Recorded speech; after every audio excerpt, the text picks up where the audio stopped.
আজকে আমরা কোথায় যাচ্ছি? আজকে আমরা স্বপ্নের গদখালি, ফুলের রাজ্য, ফুলের রাজধানী গদখালি। বহু দিনের স্বপ্ন অবশেষে সত্যি হতে যাচ্ছে গদখালি। আমরা খুব সকালে নড়াইল থেকে যশোরের গদখালির উদ্দেশ্যে রওনা দিই। আর এর মাঝে মাঝে আমরা সকালে নাস্তা করে নিই। সব মিলিয়ে চমৎকার একটা জার্নি ছিল। আর এই যশোরের পথের কথা সবাই জানে যে দুপাশে অনেক পুরনো গাছ থাকার কারণে কিন্তু এই রাস্তাটা খুবই সুন্দর। এই কারণে আমি পথের অনেকটা ছবি কিন্তু রেখেছি, কারণ দেখলে এটা ভালো লাগে যে আমাদের দেশে এখন এরকম সুন্দর রাস্তা আছে। এই কারণে আমি একটু বেশি রেখেছি। তারপর সুন্দর সুন্দর দৃশ্য দেখতে দেখতে গল্প করতে করতে আমরা চলে গেলাম আমাদের কাঙ্ক্ষিত গন্তব্য যশোরের গদখালি।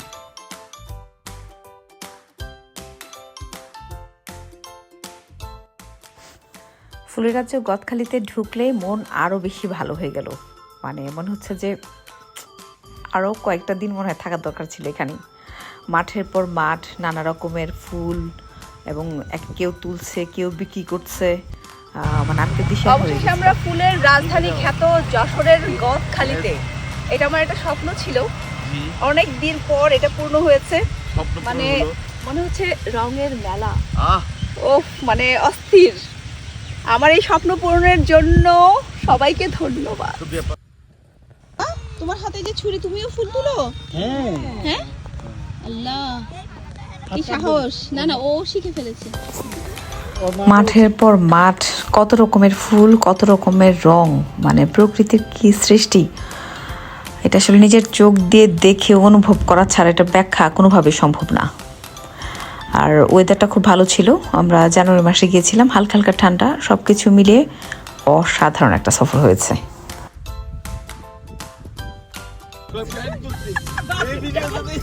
আমরা বেশি এক্সাইটেড হয়ে গদখালির যে মূল ফুলের বাজার, তার আগে কয়েকটা ফুলের আমরা খেতে নেমে পড়েছিলাম। সেখানে ঘুরে ফিরে ছবি তুলে এসে আরও সামনে এগোলাম। তারপর দেখলাম এটা হচ্ছে মূল গদখালি ফুলের বাজার। যাই হোক, উপভোগ করছি, দেখছি, মানে একদম স্বপ্ন পূরণ হচ্ছে। বাকিটা হবে ছবিতে ছবিতে। ছিল মিরাক্কেল গার্ডেন যাবে। মিরাক্কেল গার্ডেন যাওয়ার আমার প্ল্যান আছে।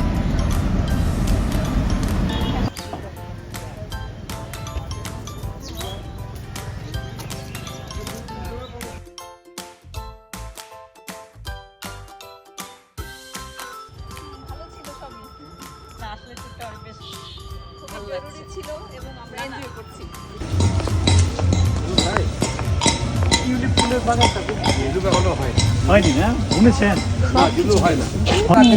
কিন্তু আঙ্কেল, আমি তো শুনছি টিউলিপ এবার এখানে কথা বলতে হবে না। আমরা পার্কের মালিক আমি, ওয়েদার না বিজি আসে। ও বিজি আসে। টিউলিপ ফুল খুঁজতে গিয়ে যা ঘটলো তা তো ফুটেজে দেখলেন। কেয়ার করা টিউলিপের আফসোস নিয়ে ফিরতে হলো। বাকিটা টুকটাক ঘুরে তারপর চলে আসলাম। তবে ওভারঅল মিলিয়ে নট ব্যাড। আসছে ফাল্গুন এবং ভালোবাসা দিবসে সবাইকে অগ্রিম শুভেচ্ছা। সবাই ভালো থাকবেন। আর ভিডিওটি ভালো লাগলে অবশ্যই, কি বলবো, একটাই তো বলার আছে, চ্যানেলটি সাবস্ক্রাইব করবেন।